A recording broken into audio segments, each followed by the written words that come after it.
하나님의 말씀을 보겠습니다. 데살로니가 후서 3장에서 보겠습니다. 데살로니가 후서 3장 6절부터 15절입니다. 데살로니가 후서 3장 6절부터 15절 제가 봉독하겠습니다.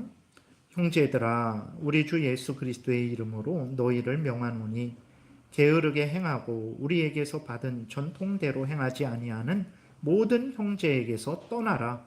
어떻게 우리를 본받아야 할지를 너희가 스스로 아나니 우리가 너희 가운데에서 무질서하게 행하지 아니하며 누구에게서든지 음식을 값없이 먹지 않고 오직 수고하고 애써 주야로 일함은 너희 아무에게도 폐를 끼치지 아니하려 함이니 우리에게 권리가 없는 것이 아니요 오직 스스로 너희에게 본을 보여 우리를 본받게 하려 함이니라.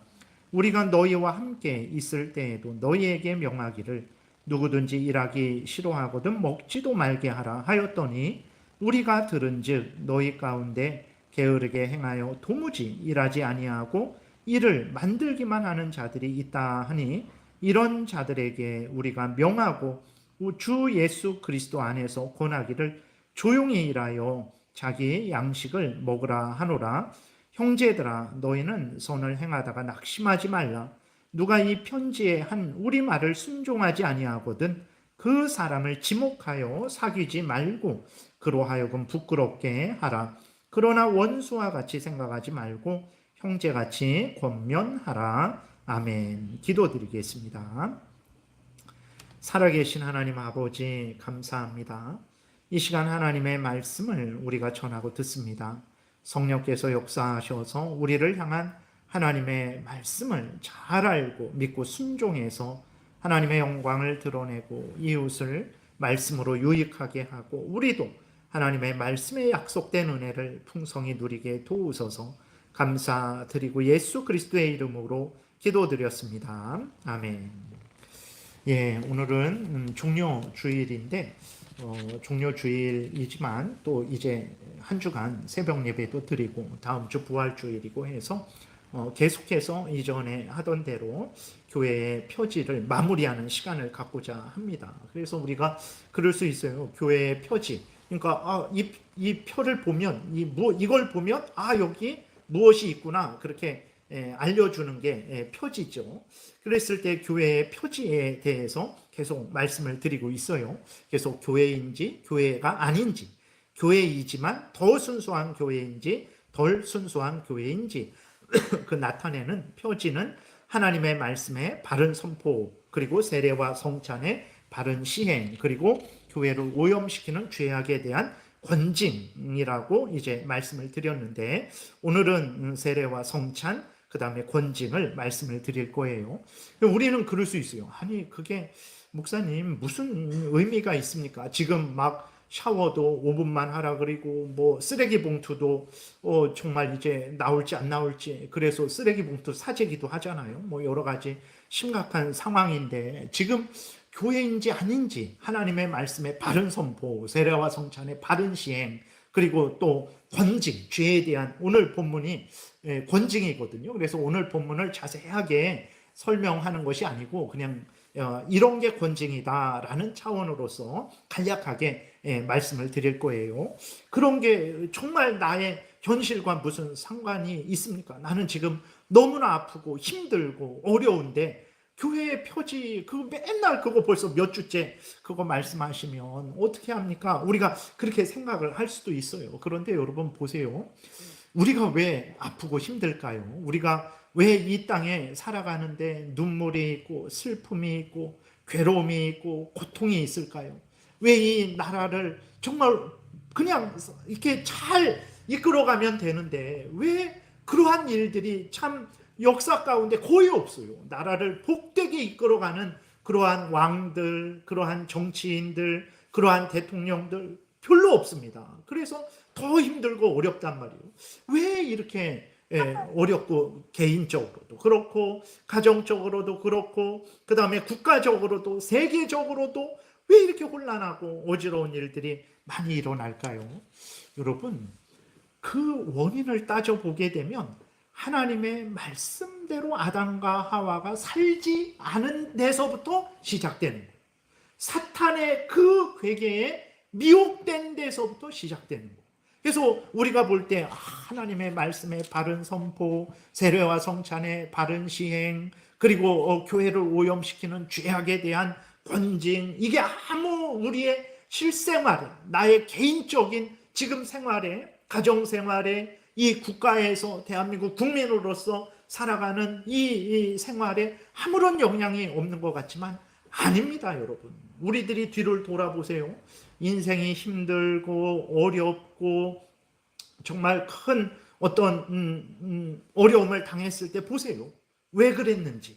예. 물론 하나님이 연단하시기 위해서 그렇게 나를 연단하시기도 하시지만 대개 뒤돌아봤을 때 정말 후회되고 안타깝고 그런 순간은 우리가 범죄했을 때, 그 범죄함으로 인해서 우리의 인생이 얼마나 심각한 타격을 입었습니까? 세상을 보세요. 세상을 보면 정치인들이, 공직자들이 정말 하나님 앞에서 바르게 살면요, 나라 금방 복됩니다. 여러분, 빠져나가는 세금이나 뭐 어떤 그런 것들만 정말 잘 이렇게 막고 올바르게만 사용해도요, 정말 우리나라 복되게 됩니다. 근데 그렇게 하지 않는단 말이에요. 왜 그렇습니까?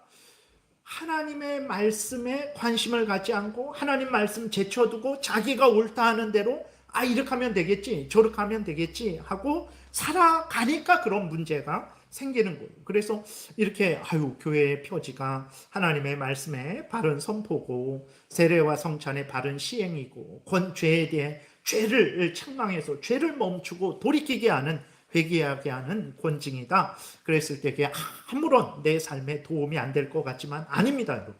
진정으로 나를 이 힘들고 어려운 인생길에서 나를 복되게 하는 게 바로 이렇게 하나님이 알려주시는 대로 믿고 따르는 거죠. 우리 교회를 가장 복되게 하는 것, 이 나라를 가장 복되게 하는 것, 이 세상을 가장 복되게 하는 것은 다른 거 없어요. 하나님이 성경에서 알려주신 대로 믿고 따를 때 가장 복된 거예요.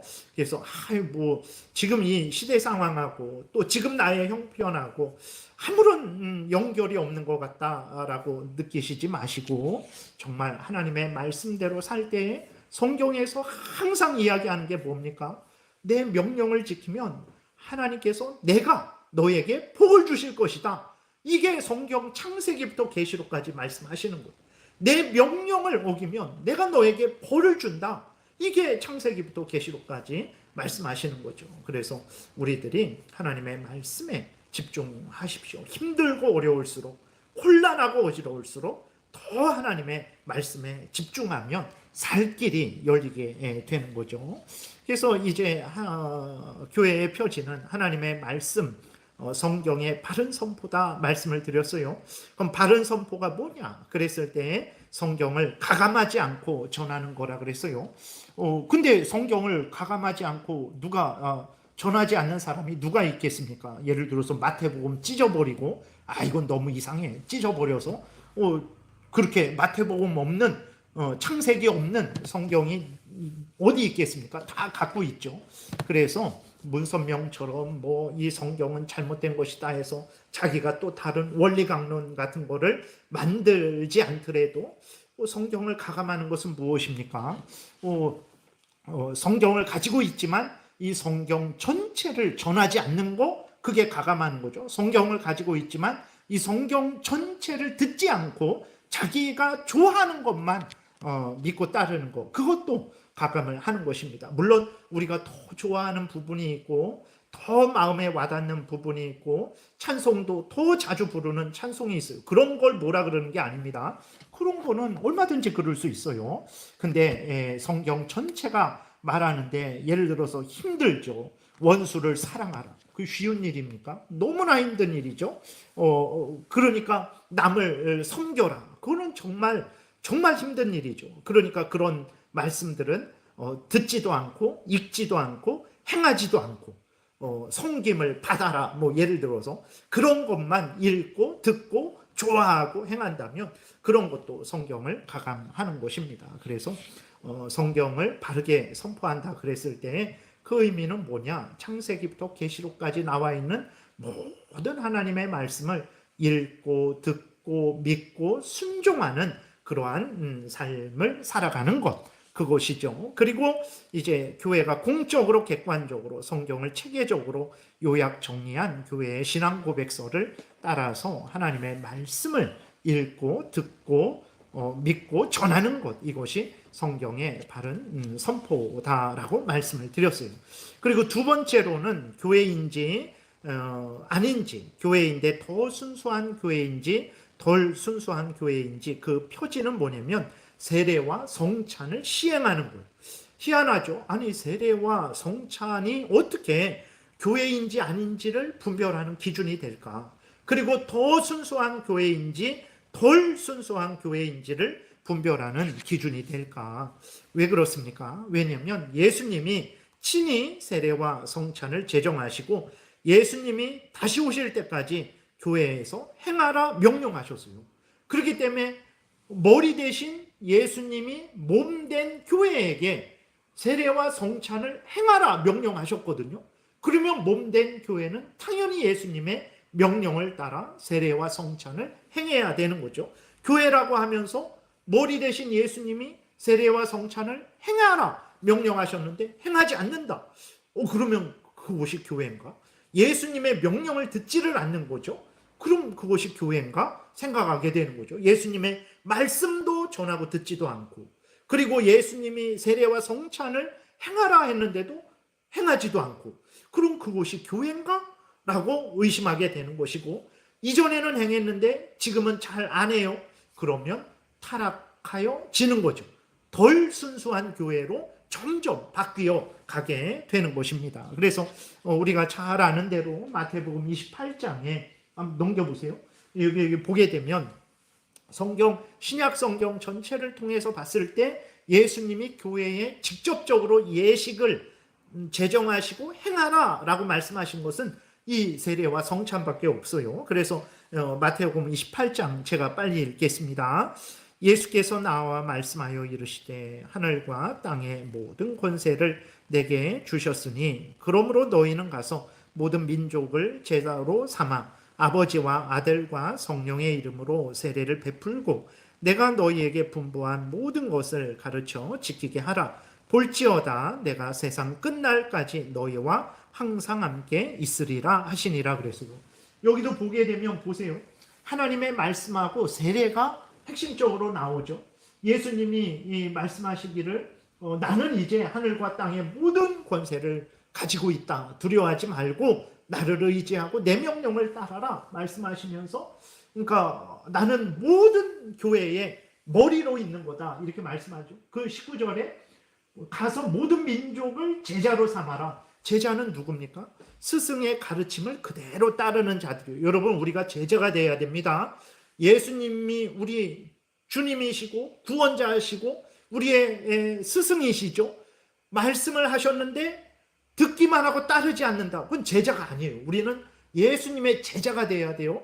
예수님이 말씀하신 것을 듣고 믿고 아멘하고 따라가는 제자들이 되어야 됩니다. 여러분, 우리는 제자가 되어야 돼요. 그래서 제자로 삼아라. 예수님의 말씀을 가르쳐야 듣고 믿고 따르게 되잖아요. 말씀이 중심이죠. 그리고 아버지와 아들과 성령의 이름으로 삼위일체의 이름으로 세례를 베풀어라. 20절도 내가 너희에게 분부한 모든 것을 가르쳐 지키게 해라. 여기 보게 되면 교회에서 행할 일이 하나님의 말씀을 전하는 거예요. 하나님의 말씀이 예수님의 말씀이죠. 예수님의 말씀을 전하는 거예요. 그리고 명령대로 세례를 행하는 거예요. 교회는 이렇게 말씀을 가르쳐야 되고 세례를 행해야 되죠. 그리고 고린도 전서 11장 보겠습니다. 우리 교독하겠습니다. 제가 먼저 읽을게요. 내가 너희에게 전한 것은 주께 받은 것이니 곧 주 예수께서 잡히시던 밤에 떡을 가지사 축사하시고 떼어 이르시되 이것은 너희를 위하는 내 몸이니 이것을 행하여 나를 기념하라 하시고 식후에 또한 그와 같이 잔을 가지시고 이르시되 이 잔은 내 피로 세운 새 언약이니 이것을 행하여 마실 때마다 나를 기념하라 하셨으니 너희가 이 떡을 먹으며 이 잔을 마실 때마다 주의 죽으심을 그가 오실 때까지 전하는 것이니라. 이 말씀은 이제 각 복음서의 끝부분에 예수님이 잡히시기 직전에 성만찬 하시면서 하셨던 말씀이 그대로 여기 사도 바울이 고린도 교회에 전한 거죠. 이렇게 보게 되면 또 여기서도 성찬을 예수님 오실 때까지 행하라 라고 이렇게 명령을 했죠. 그래서 예수님이 교회에 말씀을 가르쳐라, 그리고 믿고 따르게 해라, 그리고 세례와 성찬을 행해라 라고 이렇게 명령하신 것을 보게 됩니다.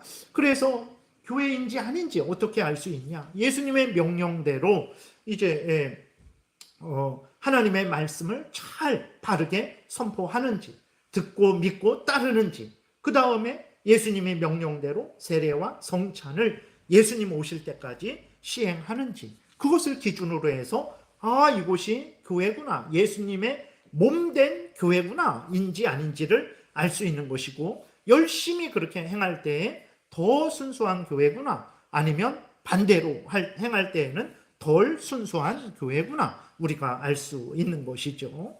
그러면 우리가 늘 말씀을 드렸지만 왜 세례와 성찬을 행하라 하셨습니까? 우리를 대신해서 죽으신 예수 그리스도를 믿음으로 말미암아 얻는 구원의 은혜를 세례와 성찬을 통해서 보여주시는 것.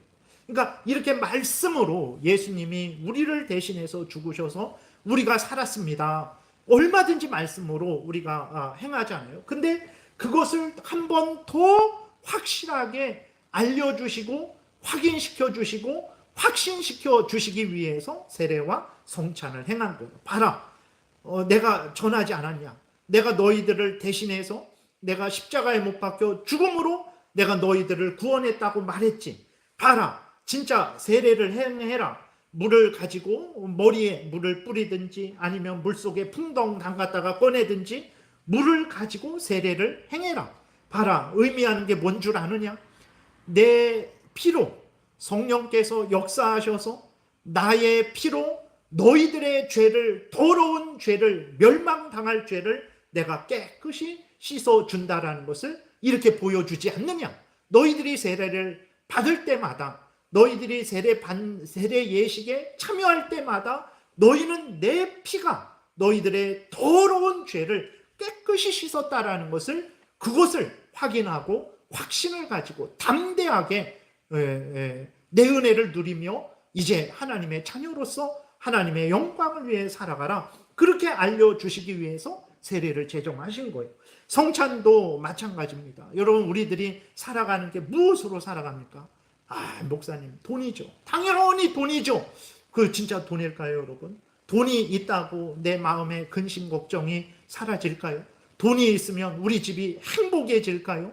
아닙니다. 뭐 그렇다고 돈 없어도 되냐? 그거 아니에요. 그러나 돈이 있거나 없거나 많거나 적거나 그것 때문에 우리가 살아가는 게 아니에요. 여러분 보세요. 대한민국에요, 돈 많습니다. 돈 막 찍어내잖아요. 그리고 대한민국은요, 세계 10대 강국이에요. 그 정도로 부자예요. 근데 우리나라가 지금 어렵게 됐어요.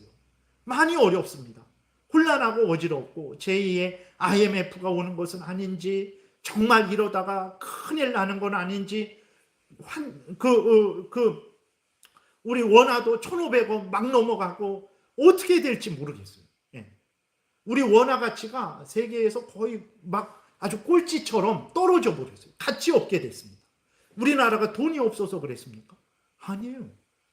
앞에서도 말씀드렸지만 이게 무슨 나의 실생활하고 무슨 의미가 있을까? 여러분, 인간이 눈물을 흘리고 질병에 걸리고 서로 시기하고 질투하고 전쟁하고 살인하고 도둑질하고 탐욕을 따르고, 왜 그럽니까? 그건 죄로 오염되고 부패돼서 그래요. 죄 때문에 망하는 거예요. 인간이 무엇 때문에, 무엇으로 살아갈 수 있을까요? 하나님의 은혜로 살아가는 거예요. 하나님의 말씀으로 살아가는 것이라는 것을 우리가 잊지 말아야 됩니다. 하나님의 은혜, 우리 구주 예수 그리스도의 십자가 공로로 살아가는 거예요. 그래서 성경에서 신명기 8장에서도 사람이 사는 것은 떡으로만 사는 것이 아니다. 하나님 말씀으로 산다. 하나님의 말씀으로, 하나님의 은혜로 살아가는 것이다. 이렇게 알려주는데 우리는 그걸 잘 이렇게 모르죠. 아멘 하지만 봐라, 너희들이 또 이 예수님의 살을 나타내는 이 떡을 먹어라. 그 떡이 너희 몸에 들어가서 양식이 되어 너희에게 힘을 일으키듯이 예수님의 살이 영적으로 예수님이 우리의 참된 양식이 되어서 은혜를 내려주셔서 너희들을 살게 하는 것이다. 떡이 너희들을 살게 하는 게 아니고 너희들의 구주 예수 그리스도가 너희들을 살게 하는 것이다. 그러면서 성찬을 행하게 하신 거예요. 포도주를 마셔라. 너희들의 참된 음료가 뭐냐? 제주도에서 나는 삼다수냐? 아니에요. 무엇입니까? 우리 구주 예수 그리스도의 보혈이 우리의 참된 음료가 되는 거예요. 생명의 음료가 되는 것입니다. 물은 우리의 육신의 갈증만 해결하지만 우리 구주 예수 그리스도의 피, 예수 그리스도의 십자가의 죽으심에 그 공로가 우리를 살리는 거예요. 그래서 왜 세례와 성찬을 행하게 하셨냐? 말씀으로도 충분합니다. 그런데 우리를 더 위로하시고 더 격려하시고 더 확신을 주시기 위해서 세례와 성찬을 행하라 그런 거예요. 우리들에게 복이 되는 이 하나님의 명령을 우리가 행하지 않는다. 그러면 우리가 진짜 교회일까요? 그리고 더 순수한 교회일까요? 그렇지 않죠. 그래서 교회인지 아닌지, 교회이지만 더 순수한 교회인지 덜 순수한 교회인지 이렇게 하나님이 명령하신 대로 우리가 행하는지 하는지를 보고 우리는 점검을 할 수 있다라는 것입니다. 여러분, 그래서 세례와 성찬을 행할 때에도 우리가 바르게 성경에서 알려주는 대로 믿고 따라야 되는 거예요. 근데 그러지 않는 경우가 의외로 많습니다. 여러분, 그래서 세례 자체에 능력이 있는 게 아니에요. 몇 가지만 말씀드리겠습니다. 세례 자체에 능력이 있는 게 아니에요. 여러분들이 세례 못 받고 죽었어요. 예수 그리스도는 믿었는데 세례 못 받고 죽었어요. 천국에 갈 수 있을까요? 못 갈까요? 천국에 가다가 끝까지 못 가고 중간에 연옥이라는 곳에 떨어질까요? 거기까지 갈까요? 아니면 끝까지 천국에 갈까요? 세례 못 받아도 천국에 갑니다. 근데 안 받으려고 해서는 안 돼요. 왜냐? 세례 받으라 명령하셨으면 우리는 세례를 받아야 됩니다. 근데 예를 들어서 어떤 피치 못한 사정으로 선교지에 교회가 없는데, 목사가 없는데 어떤 지나가던 사람이, 여행객이 예수님을 전했어요. 그래서 그 사람이 예수 그리스도를 믿었어요. 근데 교회가 없잖아요. 목사가 없으니까 세례를 못 받고 죽었어요. 천국에 갈까요? 못 갈까요? 천국에 가요. 그러니까 왜냐? 세례 자체에 능력이 있는 게 아니에요. 세례를 못 받으면 지옥 가고 세례를 받으면 믿음 없어도, 그러니까 로마 카톨릭은요, 세례 자체에 능력이 있다고 하니까 일단 세례는 받으면 지옥은 안 가요. 연옥은 가요. 세례 자체에 능력이 있으니까. 아닙니다. 믿음 없이 세례를 받으면 아무 의미 없어요. 세례를 100번, 1000번, 10,000번 받아도 아무 의미 없어요. 예수 그리스도를 믿는 자에게 그 믿음으로 구원 얻는 그 은혜를 나타내 주는 게 세례예요. 확신을 주고 용기를 주고 힘을 주는, 세례 자체에 능력이 있는 게 아닙니다. 그렇다고 세례를 무시한다? 그것도 잘못된 거죠. 그렇죠? 무슨 말씀이신지 알겠죠? 그리고 세례 자체에 능력이 있다 그러니까 어떻게 하냐면 세례 때 사용한 물을 성수라고 합니다. 거룩한 물. 여러분들에게 함부로 여러분들이 이거 만질 수도 없어요. 이 물이 어느 정도 능력이 있냐면 이 물을 가지고 귀신 들린 사람에게 뿌리면, 병자에게 뿌리면 그 은혜를 받아서 귀신이 나아가기도 하고 병자가 낫기도 하고, 영화 같은 데 이렇게 보게 되면 로마 카톨릭 같은 데서 이런 것을 예를 들어서 이 강대상을 거룩하게 하기 위해서 어떻게 합니까? 그 신부들이 이렇게 기도해서 거룩하게 한 그 성수를 여기다 뿌리는 거예요. 그러면 거룩해집니다. 그런 게 어디 있습니까? 그런 거 없어요. 하나님의 말씀과 기도로 하나님, 이 강대상 이제 하나님 교회에서 설교하는 데서 사용하겠습니다. 잘 사용하게 해주세요. 그렇게 기도하면 되지. 여기다 무슨 물을 뿌리고 여기다 무슨 부적을 붙이고 그럴 필요 없는 거예요. 그러니까 세례와 성찬, 우리 다 잘 행하고 있는데, 맞습니다. 잘 행하고 있는데 오해하는 경우가 있고, 텔레비를 보다가 저런 게 옳은 것인가? 우리가 착각을 할 수 있죠. 그런 것입니다. 그렇게 하면 안 되는 거예요. 그래서 믿음 없이 세례를 받는다 그러면 안 되죠. 근데 또 군대에서 믿음 없이 세례를 받는 경우도 있어요. 그럴 때 나중에 내가 사회 나와서 예수 그리스도를 참되게 믿고 세례를 다시 받으려고 하는데 다시 세례 주세요. 안 줍니다. 왜냐면 그것은 괜찮다. 왜 그러냐면 세례 자체의 능력이 있는 게 아니기 때문에 또 그렇고, 두 번째로는 삼위일체 하나님으로 세례가 올바르게 그 교회에서 나는 믿음 없이 초코파이 먹기 위해서 갔다가 이렇게 세례를 받았을지라도 올바로 행해진 세례이기 때문에 괜찮다. 회개하고 이제 올바로 믿으면 그 세례의 효과가 얼마든지 하나님의 능력으로 당신에게 이루어질 것이니까 세례 받지 않아도 됩니다 하고 세례는 다시 안 주죠. 그 다음에 성찬도 마찬가지입니다. 우리가 성찬에서 사용하는 떡과 포도주를 구별하죠. 그걸 이렇게 많은 빵 중에서 막 그러지 않고 아무튼 이렇게 그걸 구별해서 성찬 때 사용을 하잖아요. 성찬 때 사용을 하는데, 이 성찬 때 사용하는 이 떡, 성찬 때 사용하는 이 포도주 자체가 대단한 능력이 있을까요? 아닙니다. 무엇이 능력이 있을까요? 이 포도주가 나타내는 예수님의 피, 이 떡이 나타내는 예수님의 살이 능력이 있는 거예요. 이 포도주나 떡은 그냥 포도주와 떡입니다. 근데 이 믿음으로 이 성찬식을 시행할 때 예수님의 살을 나타내는 떡을 구별해서 믿음으로 먹을 때 이 떡이 나타내는 예수님의 살이 영적으로 우리에게 은혜가 되는 거예요. 양식이 되는 것입니다. 포도주가 예수님의 피를 나타내는데 이게 성례전적인 연합이라고, 세례와 성찬 때 우리가 믿음으로 하나님의 말씀을 따라서 행하게 되면 이 떡은 예수님의 살을, 이 포도주는 예수님의 피를 나타내는 거가 돼요. 그래서 믿음으로 올바르게 말씀을 따라 떡과 포도주를 마실 때 예수님의 살과 피가 성령에 의해서 영적으로 우리의 양식이 되게 하는 거예요. 예수님의 은혜가, 십자가의 그 공로가 우리에게 부어지는 거예요. 그래서 우리가 예수님에 의해서 살아가는 거예요. 여러분, 이 땅에서 우리는 돈으로 살아간다라고 사랑을 이야기를 하지만 아닙니다, 여러분. 물론 이 땅에서 일상적인 것은 필요하지만 우리들이 진정으로 살아가는 힘과 능력은 바로 예수님에 의해서, 예수님의 떡과 예수님의 살과 피로 우리가 살아가는 것이라는 것을 우리가 잊지 말아야 되는 거예요. 그래서 예수님이 그것을 예수님의 양들에게, 예수님의 가지들에게, 포도나무이시고 가지된 우리들에게, 예수님의 백성들인 우리들에게 세례와 성찬을 행하라 한 거예요. 그러니까 세례와 성찬의 소홀한 것은 무엇에 대한 소홀로 나타나는 것입니까? 예수님에 대한 사랑이 식는 거예요.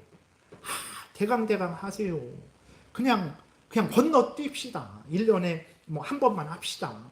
이런 것들이, 보세요. 아직까지 말씀드렸듯이 왜 세례와 성찬을 교회에 행하라고 하셨습니까? 예수님의 살과 피를 우리에게, 예수님에 의해서 우리가 산다라는 것을 알려주시고, 예수님이 우리 대신 죽어서 우리가 구원 얻었다라는 것을 알려주시고, 그래서 기뻐하게 하고, 그래서 예수님을 더 의지하게 하는 거거든요. 근데 세례도 안 해요. 물론 우리도 기도하십시오, 여러분. 정말 우리가 열심히 전도해서 정말 불신자들이 교회에 나와서 예수님을 믿어서 정말 하나님 해마다 세례 주는 놀라운 역사가 예수 그리스도를 믿는 자들에게 세례를 주는 거잖아요. 그 구원의 놀라운 징표가 우리 교회에서 끊이지 않게 해달라고 여러분 기도하시기를 바랍니다. 근데 이렇게 세례와 성찬이 예수님의 구원을 나타내는 건데 세례와 성찬을 안 한다. 아주 그냥 형식적으로만 한다. 하는데 아주 지겨워하며 한다. 그것은요, 다른 표현으로 예수님에 대해서 그만큼 내가 소홀해졌다라는 거예요. 그런 것입니다. 그래서 세례와 성찬이 올바르게 진행되는 그것을 보면서 아, 이곳은 교회구나. 예수님의 몸된 교회구나. 그리고 아, 이곳은 정말 더 순수한 교회구나. 예수님을 더 사랑하고 더 의지하고 더 예수님의 말씀을 따라서 살아가려고 하는 참 올바른 교회구나. 복된 교회구나. 라고 우리가 분별을 할 수 있는 것입니다. 그래서 끝으로 이제 세 번째로 교회인지 아닌지 그 표를 무엇으로 알 수 있냐 그랬을 때 말씀드린 대로 권징은 책망한다라는 것입니다. 징계한다라는 거예요. 벌한다라는 것입니다. 언제 벌하냐? 함부로 아무 때나 막 벌하냐? 아니죠. 죄를 범했을 때 책망해서 그 죄를 범한 자가 죄를 멈추고 돌이켜서 하나님을 경외하고 하나님의 말씀대로 살아가도록 돕는 것이 권징이에요. 그럼 왜 이 교회에 권징이 있어야 될까? 왜 죄에 대해서는 책망해야 될까? 여러분 한번 생각해 보세요. 첫 번째로는요, 하나님의 영광이 가려집니다. 여러분 이렇게 제가 맨날 도둑질하고 제가 맨날 밖에 나가서 싸우고 막 행패 부리고 근데 저 사람이 제일장로교회 목사다. 교회가 모독을 받는 거죠. 교회는 예수 그리스도를 믿는 하나님의 택한 백성들의 모임이라고 그러죠. 하나님의 집입니다. 진리의 기둥과 토예요. 근데 그 교회의 목사가 맨날 죄 짓고 돌아다니며 경찰서 왔다 갔다 하고 생각해 보세요. 그러면 하나님의 영광이 가려지죠. 저의 영광은 둘째치고 하나님의 영광이 모독을 받습니다. 예수 그리스도의 십자가의 그 보혈 공로가 모독을 받아요. 아니 예수님이 대신 죽었다는데 겨우 저 정도야? 결국은 예수님의 십자가가 능력 없구만. 성령께서 안에서 내주하시며 인도하신다고 천국길로 인도하신다고 하는데 천국길로 인도하시는 게 겨우 저 정도야? 성령의 능력이 겨우 저 정도야? 결국은요, 여러분 죄를 책망하지 않으면, 그래서 죄를 끊게 하지 않으면, 그냥 방치해서 죄를 계속하게 하면 하나님의 영광이 가려져요. 예수 그리스도의 십자가가 모독을 받습니다. 성령 하나님의 능력이 모독을 받게 되는 거예요. 두 번째로는요, 죄를 그냥 내버려 두면요, 저는요 계속해서 더 죄짓습니다. 여러분 사람의 양심을 믿지 절대 믿지 마세요. 여러분 사람의 양심이 얼마나 이 세상에서 가장 부패한 것 중에서 제일 부패한 것이 무엇입니까? 사람의 마음이에요. 양심이 있으니까 고치겠지. 김정은이가 양심이 있으니까 고칩니까? 안 고칩니다, 여러분. 그래서요, 죄를 책망하지 않으면요, 너 그거 고쳐야 돼. 너 그거 잘못된 거야. 우리가 서로 간에 이렇게 행해주지 않잖아요. 그러면 그 죄 짓는 사람은요, 더 많은 죄를 짓습니다. 더 큰 죄를 짓습니다. 더 교묘하게 죄를 짓습니다. 더 사탄의 종로로 타게 돼요. 진짜 그렇습니다. 정말 그래요. 죄에 대해서 책망해야 돼요. 책망하지 않으면 더 죄를 짓습니다. 애들 막 버릇 없는 애들, 버릇 없잖아요. 애들이 버릇 없어요. 왜 그렇습니까? 죄로 오염되고 부패되어서 그렇고 뭘 모르니까 그렇죠. 그러니까 자꾸 애들한테는 알려줘야 돼요. 그건 잘못이다. 이렇게 해야 된다. 저렇게 해야 된다. 알려줘야 되는 거예요. 어른들은 다 알고 있습니까? 그러지 않아요. 어른들도 애들보다 조금 더 알고 조금 더 그런 거예요. 그렇기 때문에 어른들에게도 계속해서 하나님의 말씀을 알려주고 잘못된 것은 잘못됐다고 알려주지 않으면 그 어른일지라도 그리스도인일지라도 더 많은 죄, 더 깊은 죄, 더 큰 죄를 범하게 되는 거죠. 그리고 또 죄를 내버려 두면요, 다른 성도들이 영향을 받아요. 여러분 제가 계속 죄지며 살아가 보세요. 여러분들도요 무슨 생각하냐면 목사님도 저렇게 죄짓는데 내가 뭐하라 이렇게 작은 일에도 정말 슬퍼하고 고통하고 회개하고 뭐 그럴 필요가 있나? 아니 목사님도 저 정도 큰 죄, 많은 죄 짓는데 내가 뭐하라 그러나? 여러분들이요 죄에 대해서 담대해집니다. 그래서 범죄하는 사람에게 책망을 해야 돼요. 그건 죄입니다. 그 죄를 멈추세요. 그 죄를 회개하세요 해야 되는 거예요. 그리고 결국은요 어떻게 해야 되냐면 이 교회가 예수 그리스도가 머리 되신 교회가 사탄이 왕노릇하고 사탄이 다 지배하는 사탄의 종노릇하는 사탄이 활개치는 그러한 교회가 되어버리는 거죠. 그렇기 때문에 죄에 대해서는 반드시 책망해야 돼요. 그래서 개인적으로도 죄를 미워하고 버려야 됩니다. 그리고 성도들이 서로 간에 그렇게 죄를 조장하면 안 돼요. 죄 짓자고 같이 유혹하면 안 됩니다. 죄를 책망하고 끊게 하고 선을 행하자고 하나님 말씀을 따르자고 하나님 말씀대로 하나님을 사랑하자고 하나님 말씀대로 이웃을 사랑하자고 서로 해야지 그냥 서로 죄 짓는 그러한 유혹을 하고 끌어들여서 같이 그냥 죄 속에서 뒹굴어서는 절대 안 된다는 것을 우리가 생각을 해야 되겠습니다. 그래서 오늘은 여기까지 이렇게 좀 살펴보겠습니다. 마무리를 지으려고 했는데 시간이 지나서 여기까지 살펴보고 마무리를 하겠습니다. 여러분에게서 다시 정리하면 교회인지 아닌지 어떻게 무엇으로 분별하나 하나님의 말씀이 바르게 선포되는지 아닌지를 항상 그것을 생각하시고 두 번째로는 세례와 성찬을 올바르게 시행하고 있는지 세 번째로는 죄를 미워하고 그 죄를 범죄한 사람을 책망해서 권징해서 회개하고 돌이키게 하는지 그것을 중심으로 살펴봐야 되는 것입니다. 우리가 이렇게 교회를 이런 식으로 평가하지 않고 사람이 많은지 사람 많은 거 대단한 일입니다. 큰 일이에요. 칭찬받을 일이고 기뻐할 일이죠. 막 괜히 배 아파서 뭐라 그러는 게 아닙니다. 그런 차원으로 말하는 게 아니고. 근데 교회를 그런 식으로 이렇게 하나님의 말씀을 중심으로 세례와 성찬의 바른 시행을 중심으로 그 다음에 권징을 중심으로 보지 않고 뭘로 보냐면 뭐 사람이 많은지 적은지 건물이 큰지 작은지 그런 것으로 보니까 핵심은 알맹이는 다 빠져버렸어요. 그냥 사람 많으면 오케이, 건물이 크면 오케이, 막 이런 식으로 돼버려요. 결국은 여러분 그게 타락입니다. 거기에 예수님이 어디 있습니까? 하나님의 은혜가 어디 있습니까? 근데 사람 많은 게 은혜 아니냐? 맞죠? 그러나 올바르게 많아야 되는 거예요. 그래서 우리가 이게 뭐가 그렇게 중요하냐?